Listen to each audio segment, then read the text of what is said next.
afternoon, April 17th, 2023. Covering baseball records, batting average.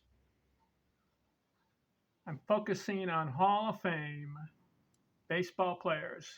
169 of them I ranked.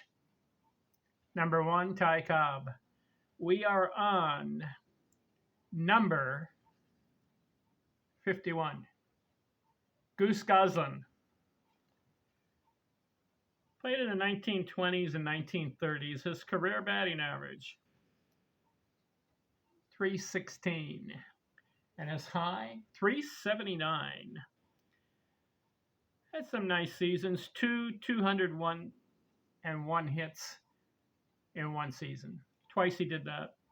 Ends up with 2,735 hits. Goose Goslin. 51 on my countdown. 52, Hank Greenberg. Hall of Fame players only I'm focusing on. He is ranked number 52 as far as best batting average. Career, 313. And his high, 340. Ends up with 1,600 hits in about 1,400 games. Slugger. Had 331 home runs in about 1,394 games. Double that, and he has like 680 in about 2,600 games. But as far as hits, 1,400 games, 1,600 hits, 2,800 games. If you double it, you'd have 3,200 hits. He was on pace, Hank Greenberg, for a 3,000 hit club, but he only played, he missed about 3 or 4 years in the military, Hank Greenberg. So that's why he doesn't have as many hits, career hits. But I like his combination of 313 lifetime batting average along with slugging over 300 homers. Hank Greenberg. What if? 53 on the list. Elmer Flick.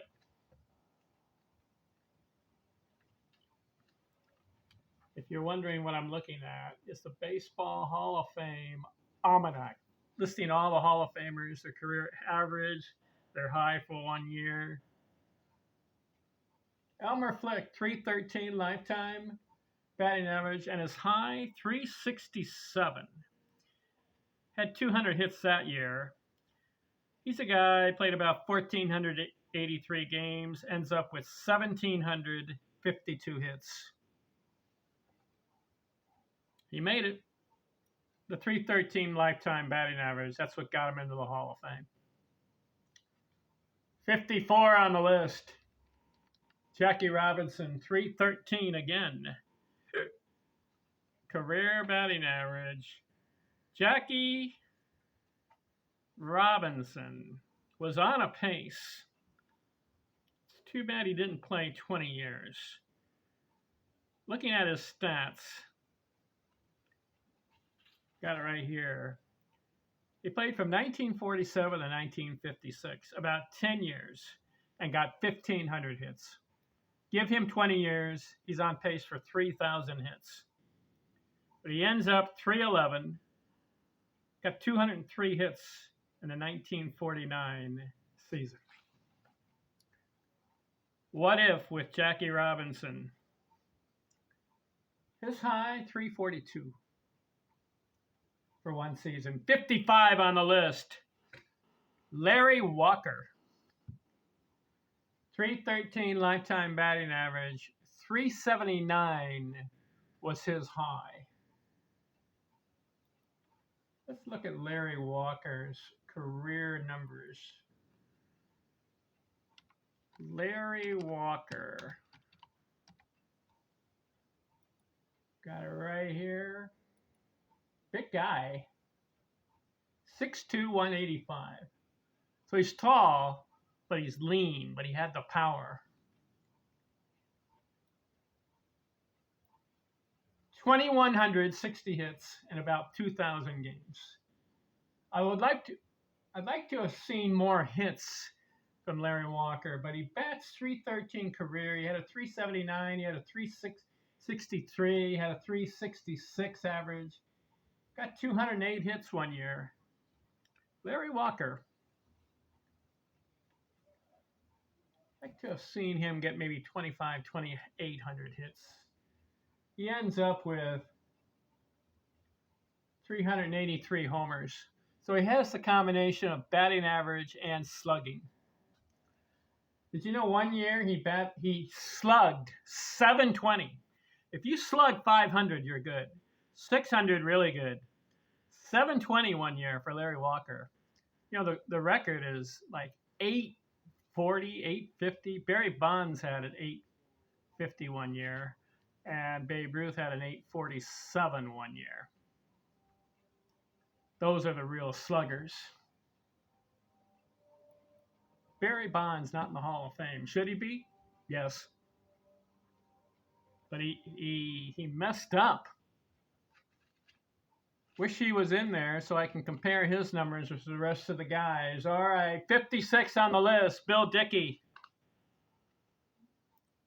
Bill Dickey. Catcher. Yankees. Played in the 1920s, 30s, a little bit of the 40s. .313. Very good for a catcher. Almost 2,000 hits, 1,789 games. Never had 200 hits in a season. His high, .362 1 year. 57. Johnny Mize. Johnny Mize. Let's look at his numbers. This is a combination of slugging and batting average. .312. 2,000 hits for his career. His high, .364. Had 109. He had 200 hits 1 year, 1937, where he bat .364. What's interesting about Mize? 359 homers, .312 lifetime batting average. Very good. 58 on the list. Joe Sewell. Let's look at him. .312 lifetime batting average. 2,200 career hits. Had 204 hits 1 year. His high, .353. Joe Sewell.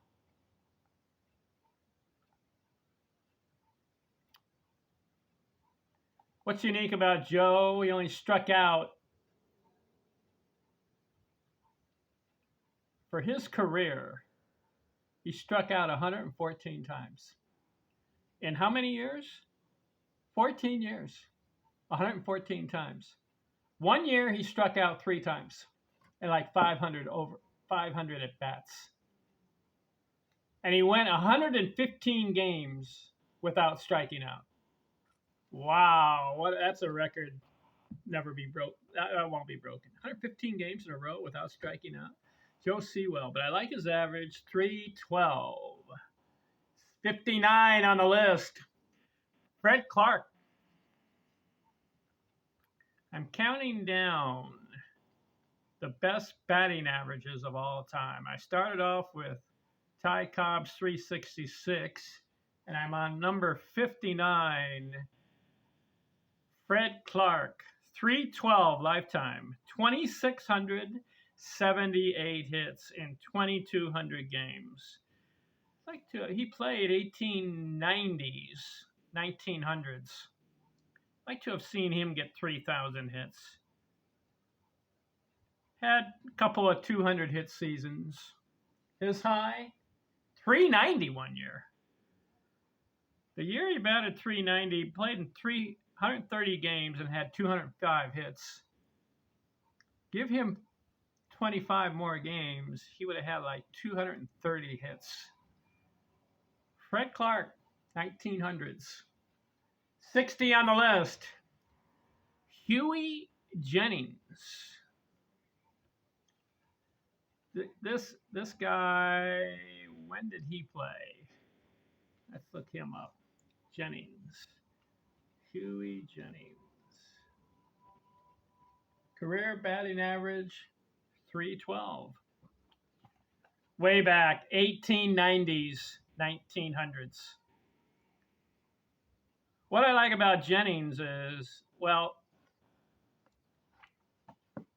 he played 1,284 games. That's not enough. 1,500 hits, not enough. But what I like about him is 1 year in 1896, he batted 401. It's legitimate, too, because he had 521 at bats, 130 games, 209 hits. You bat 401 if you have over 500 at bats, you're a good player. So Huey Jennings, but didn't play enough games. Looks like about a 14-year career. He went on to be a manager of the Detroit Tigers. 61 on the list. Deacon White. We're going way back now, way back. What do I mean by way back? I mean Deacon White. Let's look him up. 1871, he starts his career. That's when baseball got going in the National League. 2,000 hits, good. 312 lifetime batting average, very good. And his high, Deacon White, 392. Yeah, but back in the 1870s, 1880s, they're only playing 70, 80, 90 games at the most. So when he batted 392, it was only in 60 games. The most games he played was 125 in 1 year. Batted about 300. So Deacon White, 312 lifetime, 1,500 games, 2,000 hits. Give him 3,000 games, he's over the 3,000 hit club. So Deacon White, interesting guy. 1870s, 1880s. Way back. 62 on the list. Edgar Martinez. I like this guy. He was a DH, but he could really swing because I saw him on TV. With the Seattle Mariners his whole career. Plays 2,000 games. It gets 2,200 hits. 312 lifetime. And his high, 356. Never got 200 hits in a season. But solid player. 514 doubles, 309 homers. Edgar Martinez, DH. 63 on the list. Fred Lindstrom. Let's look up Fred Lindstrom. Here he is.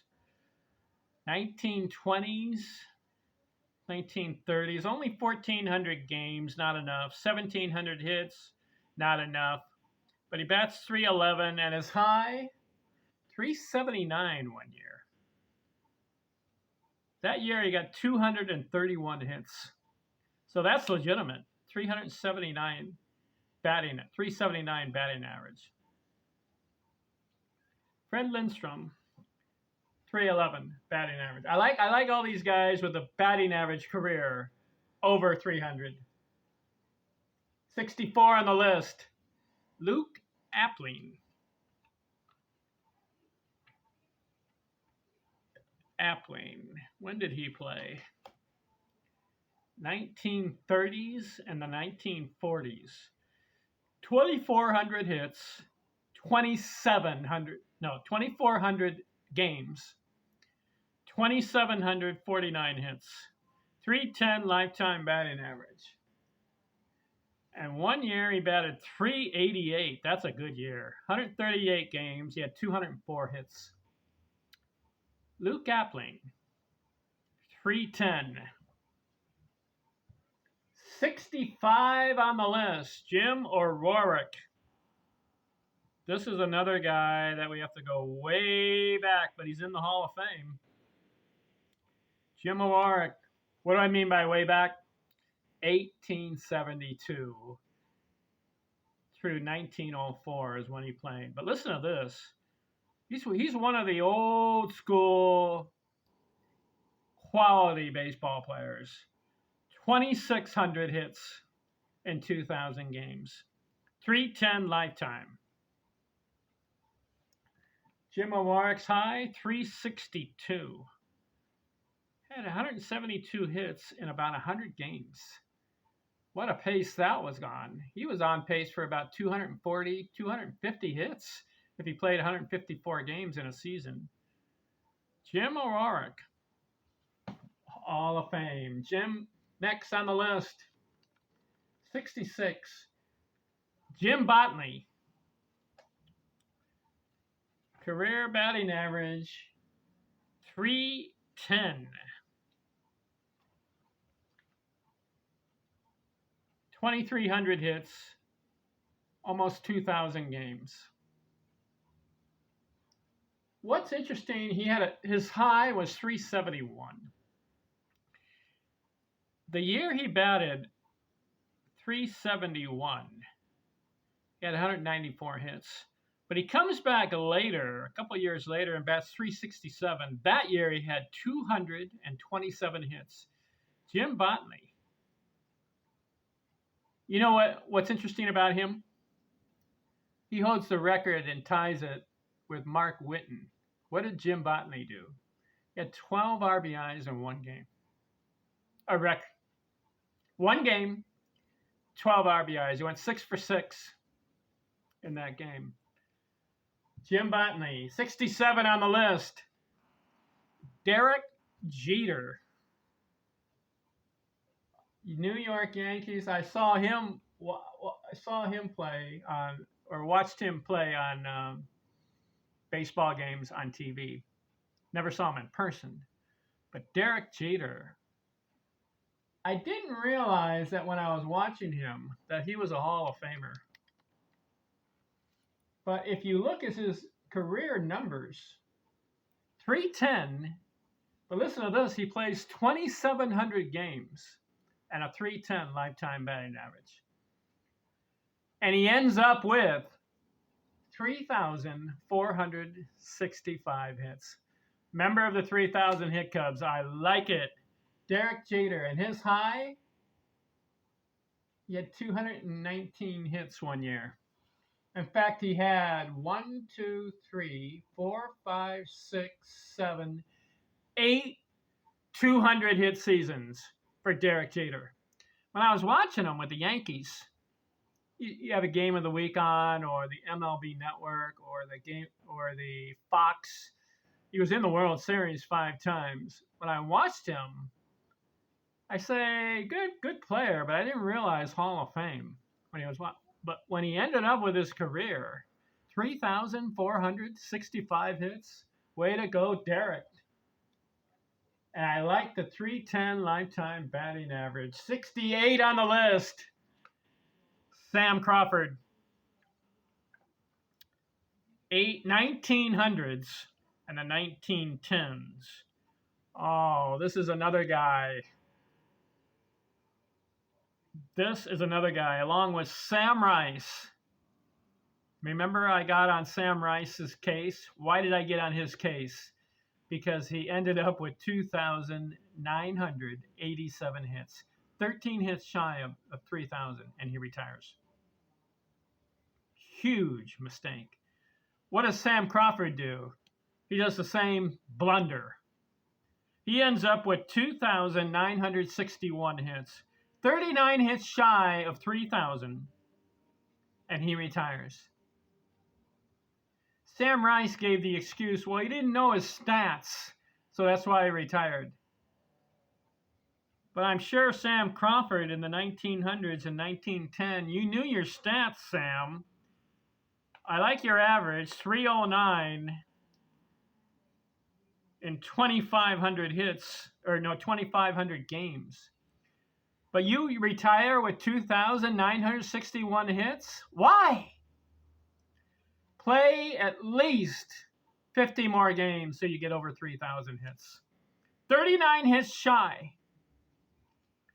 Sam Crawford. Him, Sam Rice. There's another guy, Willie Keeler, 2,900 hits. Hornsby, 2,900 hits.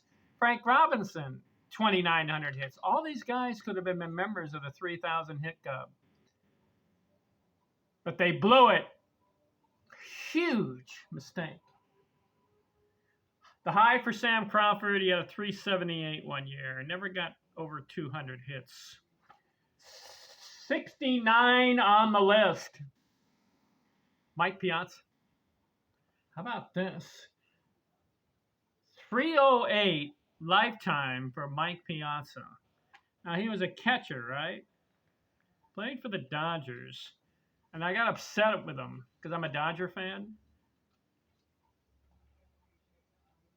He gets traded or us left to the Florida Marlins. Why? And then he plays for the New York Mets. Then he plays for the San Diego Padres. Then he plays for the Oakland A's. What are you doing, Piazza? Stay with one team. Anyways, he ends up with 2,100 hits in about 1,900 games. Has 308 lifetime. I like it. And 362 was his high. You know, Mike Piazza had a 200 hit season. He's 6'3", 200. He's a catcher. And played first base, I guess, or some other positions, DH. But he had 201 hits one year. Very good, Mike Piazza. Also, he has the combination of batting average over 300, and he has 427 homers. Very good. 70 on the list. Richie Ashburn. Let's look at Richie Ashburn. This guy played 1950s, which I think was the golden era of baseball. Yeah, 1948 he starts, plays in the 50s and goes through 1962. He ends up 308 lifetime. Very good. 2,500 hits, solid. 2,100 games. Good. And his high, 344. The only thing very strange about Richie Ashburn, do you know his career home run total? 29 for his career. In fact, listen to this. One year, 1957, he went the whole year and did not hit a home run. And he had 156 games played. Can you imagine? Go the whole year, 156 games, do not hit a home run. But that year, he had 186 hits. He had like 3 200-hit seasons. Richie Ashburn, 308. But I'm very curious, why only 29 career home runs? Not going for it? Just a singles hitter, doubles hitter? 317 doubles, 109 triples. Richie Ashburn, and also only 586 RBIs for his career. It's a little embarrassing. I think the home run and RBI totals are embarrassing for Richie Ashburn. But 2,574 hits and a 308 lifetime. Very good, Richie. All right, that covers 51 through 70. We'll keep doing the countdown until we get to 169, okay? Batting average, my favorite baseball record. Thanks for watching. I'm out.